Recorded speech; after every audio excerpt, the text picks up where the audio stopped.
Peace, guys. Welcome again to another episode of the Knicks podcast. It's your boy, Iru the Any Star. I am your host. As you can see at the bottom of the screen, as you can see in the beginning of that intro, we're going to be talking about Lonzo Ball versus Elfrid Payton, man. So it's the big debate on Twitter and Facebook, Instagram, internets, in the streets, at work, everything else like that, man. So we're just going to talk about that. So without further ado, Knicks podcast, let's hit it.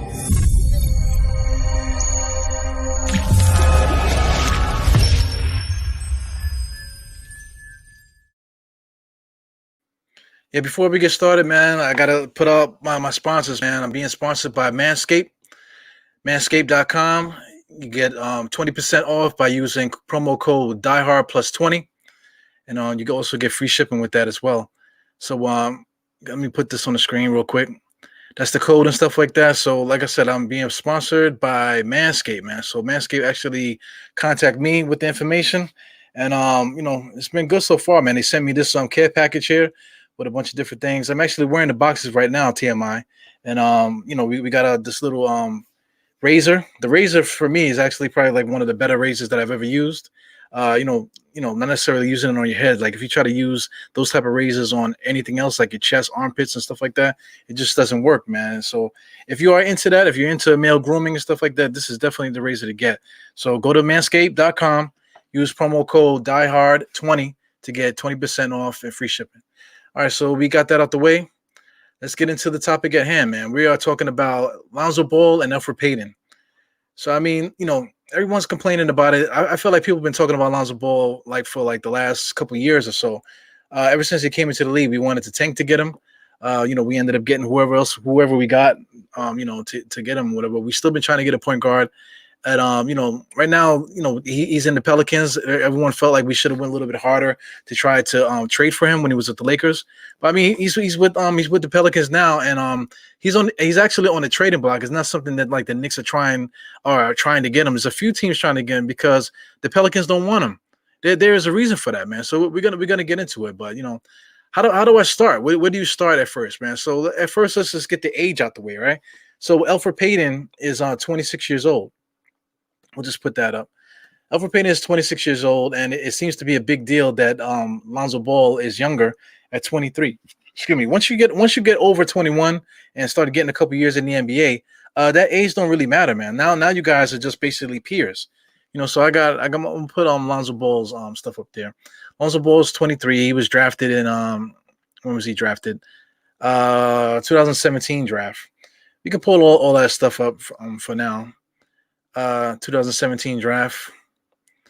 Who was in this draft? That's the Markelle Fultz draft. That's the Frank Ntilikina draft. Dennis Smith Jr. draft. Hindsight is always 2020. But at this point in time, it's not like Lonzo Ball is so much better than all these other guys. Look at in his draft class. Markelle Fultz had a bad way to go, but he actually was playing good before he tore his ACL. Who are some of these other guys on there? De'Aaron Fox is definitely better than him. Frank Ntilikina and Dennis Smith Jr. just lost causes. Even though Frank, is still in our good graces as like a defensive player or whatever. But you can just go down here. Malik Monk is one. Luke Kennard, he's actually got paid. The Clippers paid him. You can just keep going down. There's not really too many more other names here. I'm looking for guards, really. Dirk White, Josh Hart. These are some names that stick out to me. It's not really too many other guards, or whatever. But to be drafted second for the production that he's been putting out so far is not really worth all the trouble. Especially not worth all the just the attention all these Knicks fans are giving him. So let's just go to his career stats, right? Career stats is 10 points a game, 1.5, which is about average for a point guard. 6.5 assists, 6 rebounds a game. That's all really nice stats, right? So let's get to the meat of it. Free throw percentage, 49% from the free throw. 3-point percentage for his career is 33%. Currently, he's shooting 28% from 3. He changed his 3-point shot. He's supposed to have gotten better. Last year it was pretty good, but this year he started off on a rough hand here with 28%. And then from the field, he's shooting 38%. To compare to last year, he did shoot 37% from 3 last year, which is pretty good for a guard. But from the field, he shot 40%. So that means, on 2-point baskets, he's only shooting 44%, which is kind of atrocious. it brings his percentage down to 40%, which is not good for anybody in the NBA. And currently right now he's shooting 38%. So these are not stats that jump out at you as somebody that we need to get on this roster. Also, currently you're only as good as your last game, right? So this year again, he's averaging 4 assists and 4 rebounds with 11 points. Still a little over 1 steal a game. The minutes are the same though, 32 32 minutes per game. He's basically averaged that throughout his career. So why is his numbers down? He also has a better team. Let's check out his team. He actually has more talent this year, and also a better coach, if I'm not mistaken, right? Stan Van Gundy. Yeah, Stan Van Gundy's there. You got David Griffin also is there as an executive. So they got their eggs in a row over there, just like we do. They have a good coach. They have a good front office there. So what's the problem here? Brandon Ingram, they got 22 points a game. Zion Williamson, 23 points a game. Lonzo Ball, like I said, I mentioned his stats. He also has another point guard here, Eric Bledsoe. Their team is kind of similar to our team. You can compare, Zion to Julius Randle. You can compare Brandon Ingram to to RJ. Don't jump down my throat, man, because of course Ingram is better, but I'm just comparing them to what their effect is on their team compared to ours. Steven Adams, you could compare him to Mitchell Robinson. Eric Bledsoe coming off the bench, you could compare him to Quickly. You just go down the line too. There's all these other, no-name kind of guys.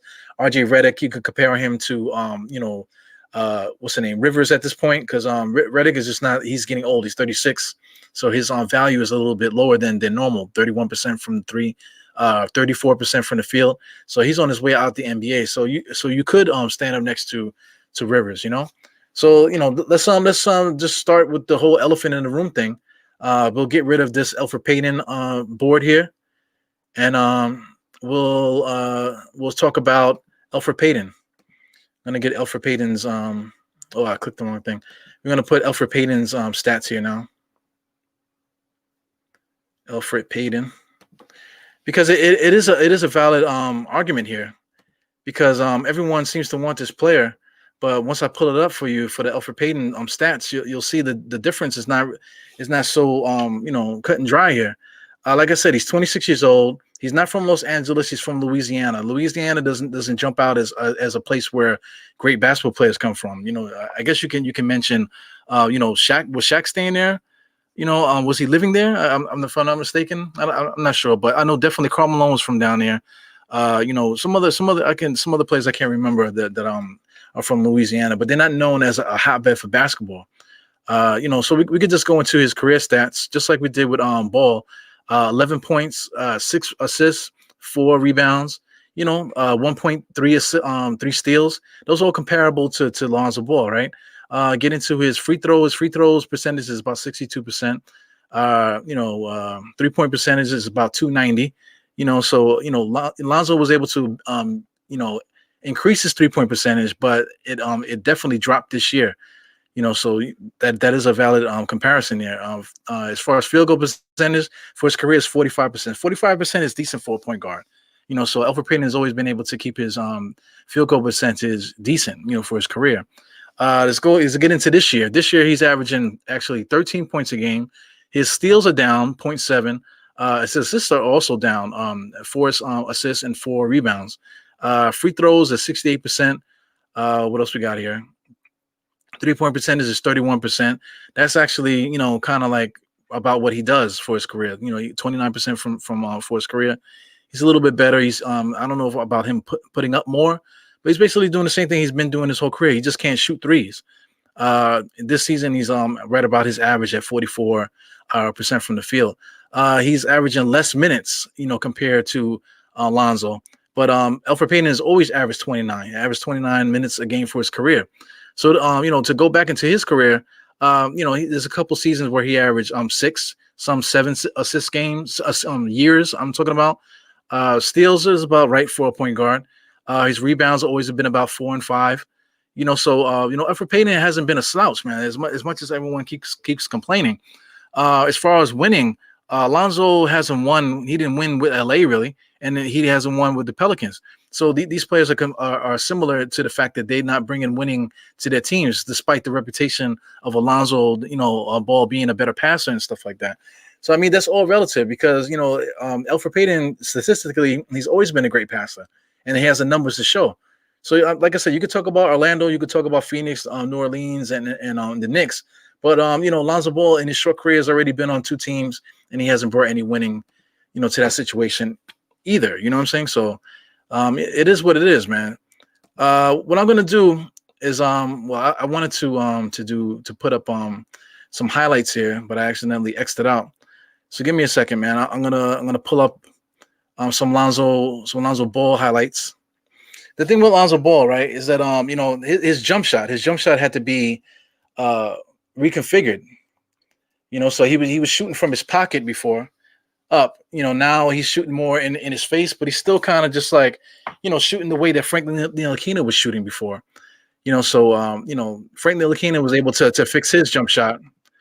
Hopefully that this guy Lonzo can get himself together because he is young. He is going to have value, going forward in his career. But it is what it is, man. So I'm just going to show you some highlights here of Lonzo Ball. Pardon me if the sound is messed up or whatever, but this is all live stuff. So let's look at Lonzo Ball's last game. Lonzo Ball's last game was what, like a couple hours ago, really, like 16 hours ago or whatever it is. He played on January 20th. This is against the Utah Jazz. He only has 7 points, 4 assists, 3 steals versus the Jazz. And I'm not sure if they won a win or loss because that's not relevant for the conversation here. But let me see if I can make it a little bit bigger for you guys so you can see it. Let me see here. Oh, it looks like that's all we're gonna get. Shout out to this is Z Highlights. I'm using Z Highlights on YouTube. So let's cue this back up. We're just gonna watch some highlights, man. Hit play on this thing. All right. He just got the steal. He basically threw it to him. So I mean, this is his value here, throwing outlet passes to guys on a break. He's going to be known for pushing the ball. He can get to where he wants to be.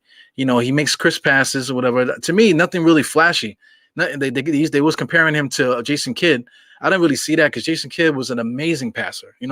Outlet passes and stuff like that, and playing possum, catching outlet passes from your own teammates and stuff because you're not really back on defense. It's not really something like this so exciting, this basic, I don't know if you want to call it pick and roll. He kind of just flicking it over to him. Nothing special, putting the ball over top, so it's not like he has like this big, like super, like crazy game, steals, I wouldn't put so much into that, with the steals. He's just a basic basketball player. Most point guards in the NBA average about 1 point something steals a game. So he's not killing the NBA as far as steals and stuff. As far as driving to the basket, as you can see, he's known for that. Beeline drives to the basket, and he's actually a decent finisher when he has space to do all that stuff. Outlet passes, that's his bread and butter. That's what he's going to be known for. Just giving the ball up, always looking up the court and stuff. This is something in the half court set. I haven't pre-watched this. I just started to look at it right before I started the show. So he has athleticism, he has the size and stuff, but it's nothing much to it. That was his most recent game. So of course I could pull out one of his greatest games, but that's not what we're trying to do here. I'm trying to make a point just about his value, what he brings to a team. So this is Elfrid Payton's most recent game. They played against Orlando. So let's do this. Played against Orlando. Like I said, I hope you guys can see it. This I'm going to be using. Who's this guy? This is Highlights. Nick Lights. He got about 2,000 subscribers, man. So shout out to him. He's been putting together a lot of great Knicks videos and stuff, man. So shout out to that guy. So here we go. This is his last game against Orlando. He actually has 12 points. I don't have the full stats, man, but let's just push play on this damn thing. So let me turn my own volume down just so we can see. Nothing special there. He got a pass from the real point guard, which is Julius Randle. Maybe that's the reason why his assist has been down. He's kind of a plotting point guard. He's going to be trying to get the ball right back to Julius. So nothing special. Just like Lonzo Ball, except that he might have his head more in a way to be focused more on the leading scorer, where Lonzo Ball is just flicking it up to whoever. He just shot a mid-range jump shot. He actually can hit those, mid-range jump shots. This driving to the basket is actually his bread and butter. He can get to the basket, and when he's got it going, he's actually a decent finisher. For his career, shooting 45% from the field, so he's not a slouch. Laying the ball up, and I believe in this game he was able to drive and dunk it. Yeah, so he can't shoot, but he will shoot the mid range, man. So mid range around 15 feet out and in. Excuse me, 15 feet and in. He's kind of like I ain't gonna say he's money, but he's decent.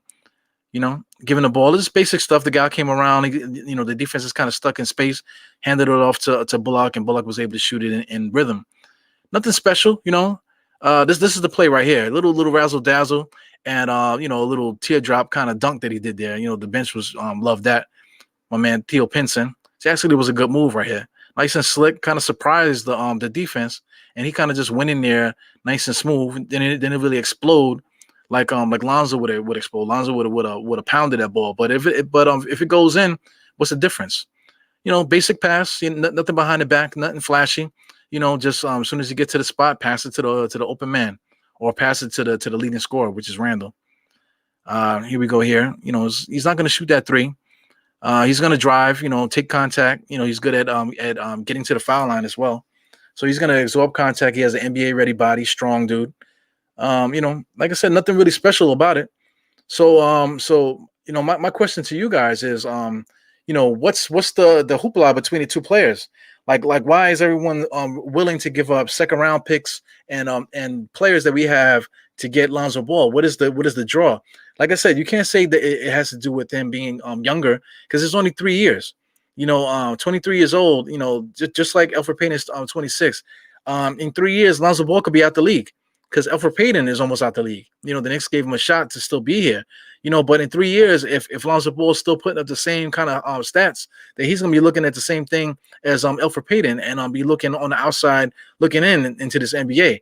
And you can't say otherwise. Of course, guys always going to have the potential to get better, the potential to show what the critics said that they were going to be, or what everyone thinks you're going to be.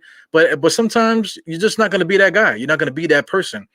Just like Elfrid Payton, he's always been a good point guard, always put up decent numbers. He just can't shoot. Clyde brought that up. Clyde brought that up, and some guys at the actual Orlando game, they brought it up in their little comments, just saying like, this guy, he's been in the NBA this long, he's just never going to be able to shoot the ball. But the point is, like say somebody like the kid from Philly, he's tall as hell, and he's not even trying to shoot threes. Ain't nobody bothering him. It's like, yo, come on, man, shoot the three. Shoot the three for the highlights and just to make everybody happy, whatever. But when it comes down to the game, you don't need to shoot the three. You need to just play basketball. There's many different ways to score. The 3-point line doesn't proceed. The beginning of basketball, the 3-point line just came in. I want to say in the 70s. The 70s, the 3-point line came in, or as soon as the ABA merged with the NBA. So the 3-point shot is relatively new to the sport. Throughout the 80s and the 90s, people didn't really focus so much on the 3-point shot.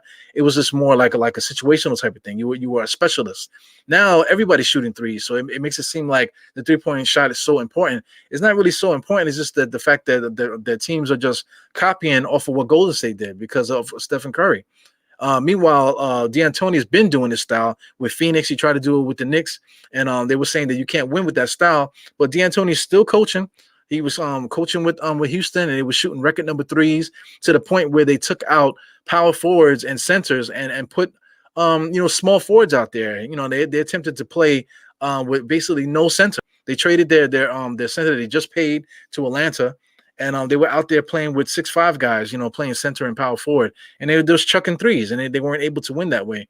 Now you got the ultimate cast of characters with the Nets with Kyrie, Harden, and Durant. All those guys will shoot threes. The rest of the guys on the roster ain't gonna worry about them doing nothing. They just when they played the Knicks, they kind of ran the Knicks off the court because they kind of just pushing down and shooting. It is what it is, man. But Tom Thibodeau's, if you're not watching games, you don't really understand what's going on. Tom Thibodeau's has been anti 3-point shot. We've been shooting them. because that's just the wave. You got to shoot threes in order to compete in the NBA. But the main game plan for the Knicks is not to constantly shoot threes like some of these sucker teams out there, like Toronto. Toronto, all they want to do is shoot threes because their guys are not athletic enough to get to the basket. I'm talking about the Kyle Lowrys and the other dude that some of us wanted, including me. I kind of wanted him on the team too. But when we played them, you can see that they're not even trying to get past the half court line. I mean, excuse me, the free throw line. They just like trying to hit that 3-point line and just let them go. We played Boston recently. Boston is a team that they shoot threes, but they don't have any 3-point shooters on that team. They got centers that could shoot threes and stuff like that. So it's more like a volume thing with this current NBA and the 3-point shot. They got a dude over there that's like 7'6" or however tall he is. We're talking about what's his name? Whatever the fuck his name is. But he's over there as tall as hell. All they got to do is put him by the basket and throw it up, and he'll just like slam in everything. But instead of going to him, an obvious target, they're gonna go still shoot threes. Got Marcus Smart and the other guys thinking that they're freaking Larry Bird in their prime. It's all corny, man. But back to the subject. What's the difference between Elfrid and Lonzo? A second round pick. I'm not giving up no second round pick for Lonzo Ball, man. Because when he comes here, he's gonna come with a firestorm. He's gonna come with his dad. His dad's gonna come out the woodwork. There's gonna be a media thing. The back page is gonna have a lot of stuff to say. This is something that we don't need for the culture that we're trying to build. So I don't understand why anybody would want this dude on the team, man. So I'm gonna see what's going on with these comments. I'm kind of going crazy here. Hope all this the audio was going good for you guys. We got Jose Guerrero said Lonzo moves the ball better. If you say so. Elfrid Payton is not like a guy that's going to be a starter. He's not a dude that you're going to rely on, to win you a championship or whatever. Unless you have such talent around you that's going to like mask what Elfrid does. At this point in time, Elfrid Payton is just a backup.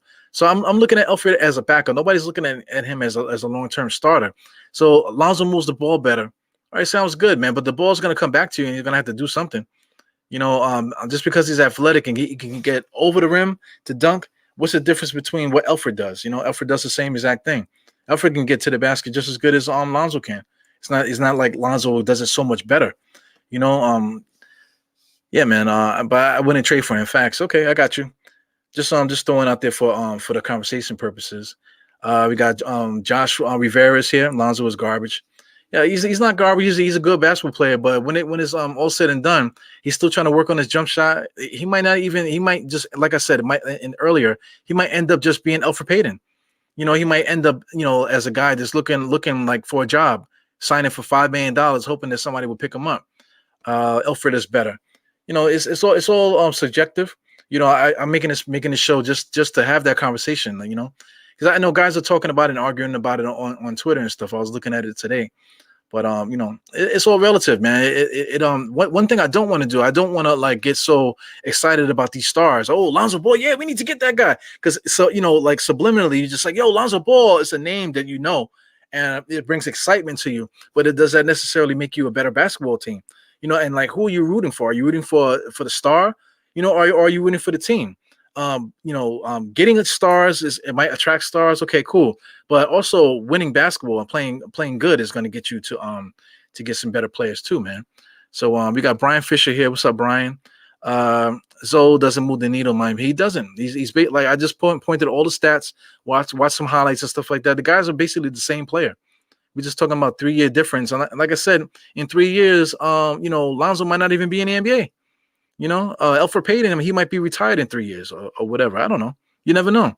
Elfrid might end up being a key piece, coming off the bench for us for a championship run. Don't sleep on that, man. From my mouth to God's ears. You know what I'm saying? We got Gregory Castillo. Don't get Lonzo for a half-court team. Yeah, well, I don't know about special because I just showed you highlights. He always keeps his head up and he's good at throwing outlet passes. Other than that, what is he giving? What is he so special? The word special is giving away too much. His comparison with Jason Kidd coming out of college, he hasn't shown any Jason Kidd. Jason Kidd was special. Jason Kidd was special. So, I mean, Lonzo Ball is not somebody that I would consider special. We got Brian Fishman still here. If we're trading for Zoe, you're banking on our development staff to make it. See, that's to me. I don't want to shit on what you said, but just the simple fact that we're gonna get a guy here, and then our developmental staff is gonna give him a jump shot. Like we're not playing Final Fantasy, we're not upgraded. We don't need to get the elixirs and stuff like that to compare, put them together to get like the super elixir to make him get like the super jump shot, or we gotta hire that jump shot king guy, that's like making everybody shoot better. We can't just rely on the magic pill to make to cure guys. That's not the job of a professional basketball staff. If you want to learn how to shoot, you got to do that on your own. That should be universal across the board on all levels of basketball. If you're in the Pee Wee leagues, right, and some guys say, "Yo, man, let my son play," fam, your son sucks. Like, you know what I'm saying? If you want your son to play better, get him a coach. If you have to work and you don't have time to coach your kid, then what the hell you want to do? What you want? You can't just force a coach to play your kid if your kid is not good. Like, if your kid wants to play, then he needs to get better. You know what I'm saying? Work on that jump shot on your own. Pick up your kid early in the morning and see if you work late. Get some shots in with your kid before you go to work or after you get off work or something. If you can't afford, a coach or something like that, make your kid do certain things in order for them to get better. All the way down to now, these guys, Lonzo now is 23 years old. He's not 19 anymore. He's not 18, 19 when he first came in the league. Now he's 23. You know what I'm saying? So, he needs to get his own self together. So I mean, he has tried. He's fixed that jump shot. He took it from his pocket, what he was just throwing it, like he's trying to make it rain in the club or something like that. Now he got it here in his face, and he's doing this now. He's short arming just the same way that Frank Ntilikina was doing. He got to figure it out, because shooting a jump shot is rhythm. You have to, it's whatever, man. I have my opinion on how to shoot a jump shot. All you guys got opinions about how to shoot a jump shot. And when it comes down to it, Lonzo got to figure that shit out. We got Uncle Fulio here. Shout out to Uncle Fulio. I think it's a ridiculous trade to make based on us getting better. But yeah, because we're not getting better from this trade. We're going to give up assets, and we're not getting better.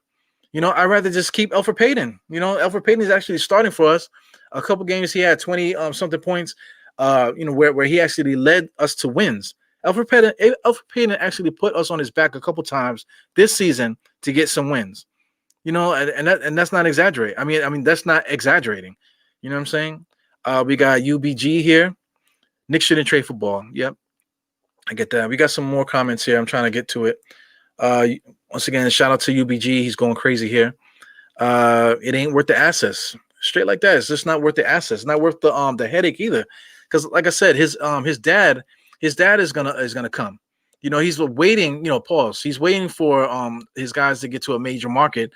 He's really leaving. What's the kid's name? Melo Ball. He's really leaving LaMelo Ball alone down there. So you don't really hear too much. If anything, from his father. But if he comes to the Knicks, our media is such savages.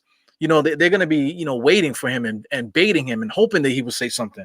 He's going to be taking a piss at church, and some asshole is going to be in there and hand, with a microphone or, with a quote, or they're just going to go through something that he said back in the days, whatever, and they're just going to make a whole fucking story about it. And we really just don't need that. His pops is a problem. We got Knicks community here. Shout out to Knicks community. He wasn't feeling well, so he seems to be close to getting back to normal, man. So we'll see him on the show soon. I don't want to deal with Dolan versus LaVar. Man, are you kidding me? As soon as the fans are allowed to come back into the arena, LaVar is going to be right there, and then they're gonna have LaVar and Dolan. What if Dolan decides that he don't want LaVar there? What if we have another Oakley situation where the security is trying to kick LaVar out? Of course, LaVar is going to make a big scene. So we just don't need that, man. We don't need so much stuff outside of basketball that doesn't make any sense. Going forward with this whole thing. We got UBG. I'm thinking UGK. You know what I'm saying? Shout out to the hip hop heads out there. Yeah, man. He's gonna be out there talking that nonsense. I know, man. He's gonna be standing out there right on freaking 7th Avenue talking this shit, man, with the scalpers and shit. That's something that we don't need. We just don't need all that stuff, man. Yeah, man. So I just want to run that by you guys to let you guys know my thoughts on this whole Lonzo Ball and stuff. It's just not fair for Payton, because Payton's not getting enough credit as far as leadership, because a lot of guys are saying that he's been doing the right thing as far as conditioning, got himself into shape, eating better, just being an example for the rest of the crew out there. Guys like Emmanuel quickly can't succeed without having vets around them that are doing the right things. You can see just the way that Elfrid dresses, man. He's like very chill. To me, he seems like a Brooklyn head, like a Brooklyn dude, just real chill, like whatever. Like like they ask him a question, he answers it. Like he had that little comment. They asked him about haters or whatever, and he said that he really don't pay attention to him. Honestly, whatever he said. He kind of said it just chill. He said it like a Brooklyn dude, like whatever. Like he try to play like he's cool, but he's a fucking savage. So I kind of like Elfrid Payton. Like I said, he can come and go. We can waive him, tomorrow. I'm not gonna cry about it, but I will cry if we end up giving a second round pick for Lonzo Ball, man. God forbid a first round pick. We got some other guys jumping in here. We got Hinton Murphy. You think LaVar will be quiet? Maybe. It is COVID, and he talks a lot. So you got to find a mask big enough to cover his mouth.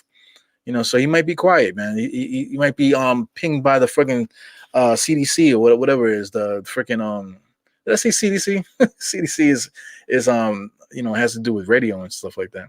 You know what I'm talking about. We got Gravy 003. I'll take Lonzo over Payton any day of the week. Watch the replay, okay, Gravy. Watch the replay. Emmanuel Soto, LaVar hasn't been like that on Lonzo. I don't know if y'all been keeping up with him, blah, blah, blah. Lonzo's been more independent. All right, whatever. Whatever you want to say. This is New York, right? They're gonna start a media firestorm. So as soon as if he was to make that trade, all kind of stories are gonna pop up, So we just don't need that. My man UGK is still going crazy. Yeah, we ain't trading no picks. Gravy's going crazy, man. Y'all wouldn't do it for a second round, and y'all bugging. A second rounder? Why do we need to trade a second rounder? My comments to Gravy 003 is to watch the replay and hit me in the comments, fam. Let's continue that conversation there. So we got Knicks community again. So we'll quickly be starting and Lonzo coming off the bench. Now that's a great question. So we're gonna trade a second round pick just for Lonzo Ball to back up quickly. You know what I'm saying? What are we talking about here? We're gonna give up assets because it's not just gonna be a second round pick. It's gonna be a second round pick and a player. Because if I'm not mistaken, I'm not gonna pull it up because I don't really give a damn. Because Lonzo Ball, it makes a little bit more than $5 million. He's not making minimum salary. He's making decent money. You know what I'm saying? So we're gonna have to trade a player. It's not just gonna be a second round pick because he's a number two pick in the draft. So he got bread. You know what I'm saying? So we're gonna have to match the bread. We can't just take it on. And I know we do. We are under the salary cap, but this is not one of those deals that I want to do a salary dump. Just to get Lonzo Ball. And like I said, everybody wants quickly to start. So why the hell we wasting assets trying to get Lonzo Ball? The upcoming draft is gonna be full of talent. Yeah, man. I'm not worried about our draft pick. It's really more about that Dallas pick. Dallas is gonna fall. They're gonna fall down in the draft. They're probably gonna miss the playoffs and all that. So we're probably gonna have a lottery pick out of them. I'm hoping the Knicks make the playoffs because that adds to the culture. People are looking and say, "Yo, the Knicks made the playoffs. They're doing something there."